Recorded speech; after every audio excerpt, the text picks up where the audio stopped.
بسم الله الرحمن الرحيم. الحمد لله رب العالمين، وبه نستعين على أمور الدنيا والدين، وصلى اللهم وسلم على سيدنا محمد وعلى آله وصحبه أجمعين. أسعد الله صباحكم ومساءكم ولياليكم أينما كنتم وحيثما حللتم. walaalaha Soomaaliyeed meel aad joogtaan ba Ilaahay subhanahu wa ta'ala idinku ama yeelo cidii dhibandhibka Allah ka qaado, cidii dan la Allah u oofiyo, inta baahan Allah deeqo, inta bugta Allah bogsiyo, intii dhimatay Allah u naxariisto, waalidiinteena Allah u naxariisto, annagana Allah nooga daba naxariisto, dalka diinta dadka iyo dawladnimadaba Ilaahay subhanahu wa ta'ala inoo badbaadiyo. ummadda Soomaaliyeed gaar ahaan dadka reer waqooyi waxaan u sheegayaa waxa maanta laascaanood ka dhacay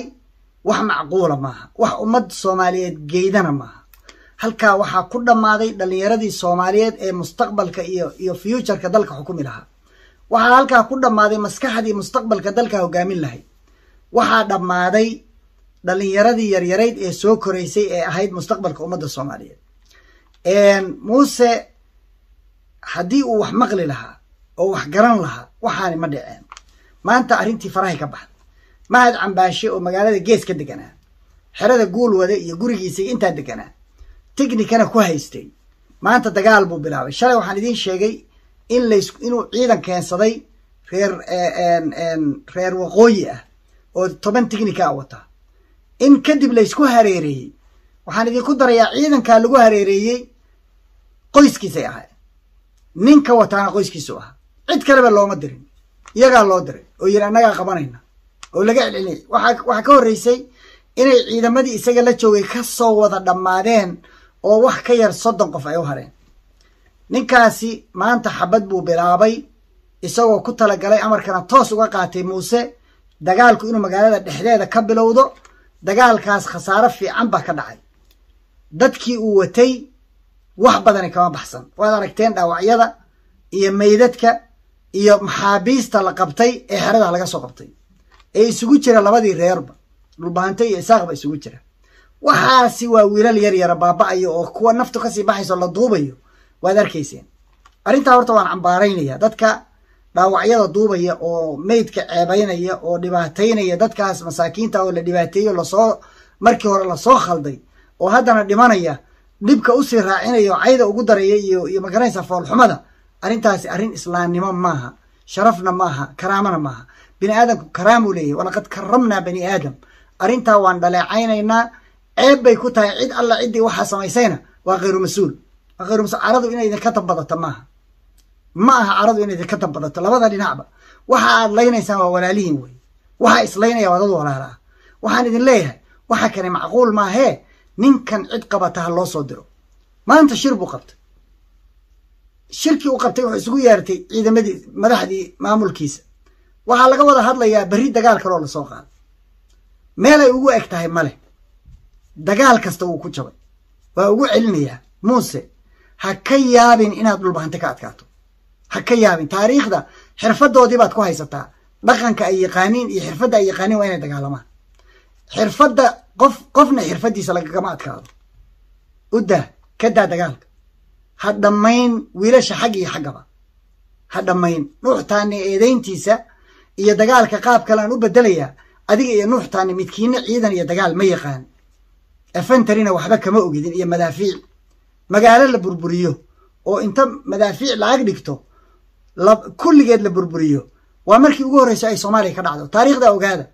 wuxuu ku eedeynaya dowladdii Soomaaliya duqaysay Hargeysa.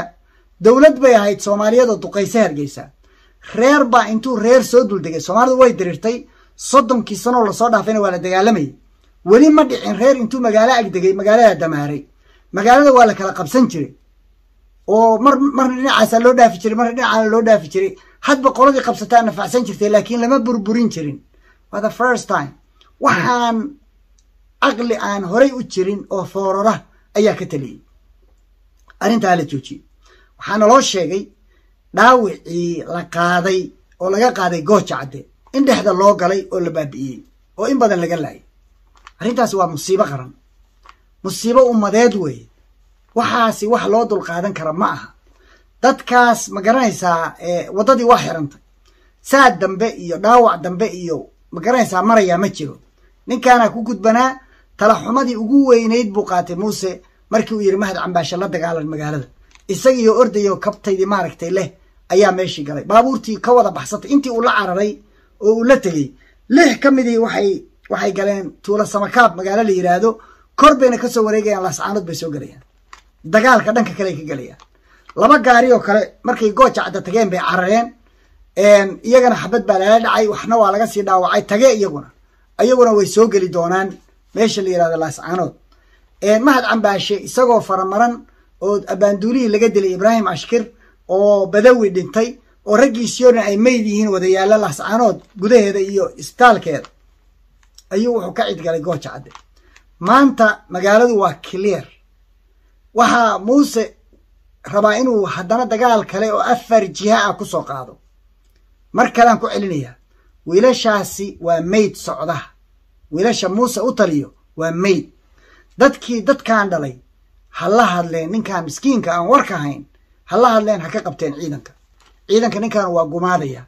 hubkaas meesha ka yaal Somaliland haddii aysan heshiis hadda kula bixin wadadii waa go'an tahay dhinaca kalena waa laga soo fadhiyaa laascaanana waxaa ku soo gurmaya tignico meel kasta ka imaanaysa ku soo gurmaysa war arrintaas ha laga fiirso maanta waxaa dhacay dhimasho badan iyo dhaawacaad u tiro badan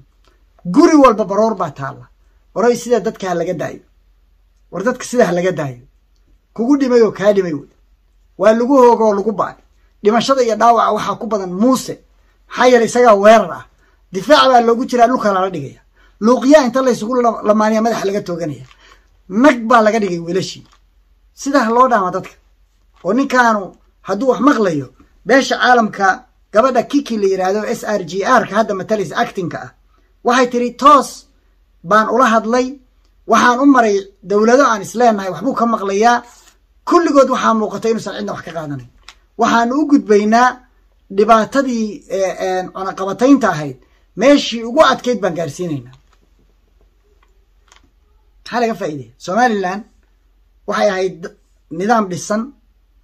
ganacsi iyo siyaasad iyo siyaasadda localka iyo midda internationalka ah iyo socialka intaba way loos garaysay intii Muuse haystay Somaliland 30 sano la soo dhaafay waxay ku faanaysay ammaan maanta xabad baa ka socota iyo dhiig iyo dhimasho iyo dhaawac meel walba yaala qaraxiyo malihin oo qaraxyadu koonfuray ka jiraan waxay maraysaa maanta madaafiic inay la dhacayso iyadu magaalooyinkii ay sheeganayso qaar kamid ah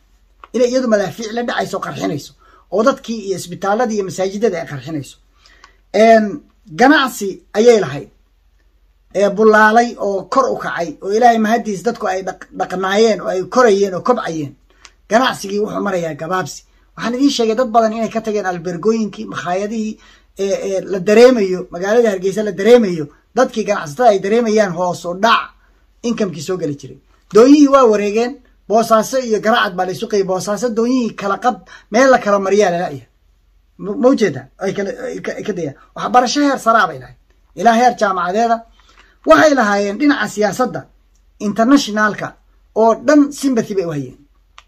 waxay marayeen inay yiraahdaan waana la ictiraafaya reebel baana ictiraafaya reebel bay marayeen waxaasi waa dhimatay waxay lahaayeen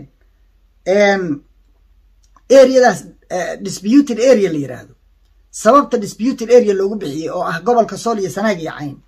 waxay aad qadiyad uu ka dambeeyay Ingiriisku economy journal la yiraahdo oo Ingiriisku leeyahay afkiisana ku hadla uu qoray 1995 kadibna loo wada diray international community-ga in disputed area ay tahay Somalilandna loo marayo iyagana in deprivation lagu sameeyo oo hoos loo dhigo waxtarkooda qoladana lagu kobciyo wixii iyaga la siin lahaa qoladan lagu kobciyo iyagu ay iska qaataan ujeedada waxay ahayd ay international community iyagu ku saacidayaan waxaa keenayay marka in sympathy loo hayo victim card bay ciyaarayeen oo waxay lahaayeen annaga waana la laayay dhibaataan la ku hayaa waana la xasuuqay dhulkii baa diyaarad baa meel noo saaran qaracan baan nahay ciil badan baan qabnaa ilaa ay gaartay inuu heer madaxweyne uu apology siiyo ilaa ay gaartay inay Soomaaliya diyaar u ahayd locally inay half iyo half u kala qaybsadaan siyaasadda oo la yiraahdo laba qaybood inagoo aan wada fariisano oo fadhiga Somaliland iyo Soomaaliya uu marar badan dhacay waxaa jiraysay ma garanaysaa dadkaas ma garanaysaa localka ah oo Soomaaliya socially marka la yiraahdo dadka Soomaalida ay reer waqooyi waxba kama sheegi jirin maba la soo qaadi karin maantana social media qolada ugu badan oo la cambaaraynayo waa iyaga international community Soomaaliya qayb kamida weligiis ma cambaarayn al-shabaab cambaarayn jiray for the first time Somaliland waa la condemn gareeyay condemnation waxa lagu sheegay genocide inay sameeyeen iyo xasuuq waxa amar lagu bixiyay ciidankooda in la baxaan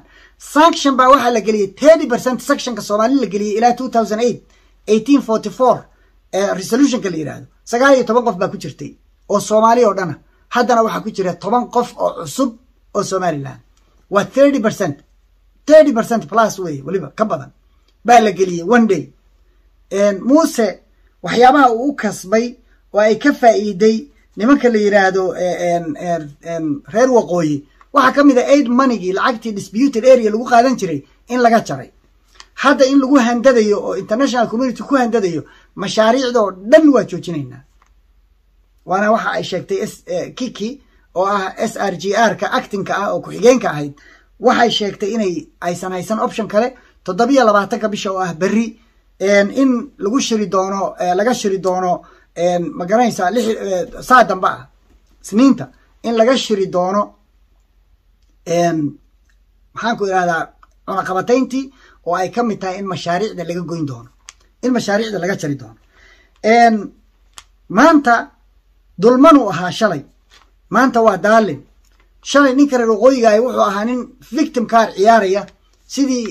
holocaustigii ku dacwoonaya caalamka waa lay dhibaateeyay nin fiican baan ahay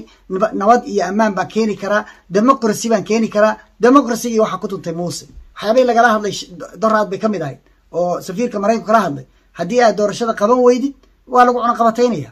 soo ma arkaysid doorashadii dimuqraadiga waa la gafay internationalki waa la gafay local politicski waa la gafay ganacsiga waa la gafay naftii iyo ciidankii waa la gafay 20 cisho baa dawladii oo dhan intay isugu tagtay hal magaalo qabsan laadahay oo shacab ka qabsan laadahay iyadana ciidankiiba hasaa ku burburay oo karaamadii iyo sharaftii kaga dhacday Somaliland way khasirtay waxa la waxay 30 sano dhisaysay iyo 3 sano ninkaas khasaariyay hadda ka hor baan sheegay gacantiisa ku burburaysa iskama qaban karaan war naga leex ma oran karaan cid ma garanaysa intay istaagto baaqiyada la qoray hadda oo ay soo qorayaan aqoonyahanka dan kamale dhagna u dhigimayo horay in loo qoray ahay waa la soo daaheen hadda macna male garxajis oo qabiil weyn ah baa ka hor yimay oo diiday wuxuu leeyahay iyagii baa waxa cambaaraynaya ninkii dhamaa oo gudoomiyaha kulmiye ah baa uu leeyahay garxajis waa cadowga gudaha oo qofkii fikirkan khariban oo qaloocan oo 30 qof ay ku qadayso ka hor yimaada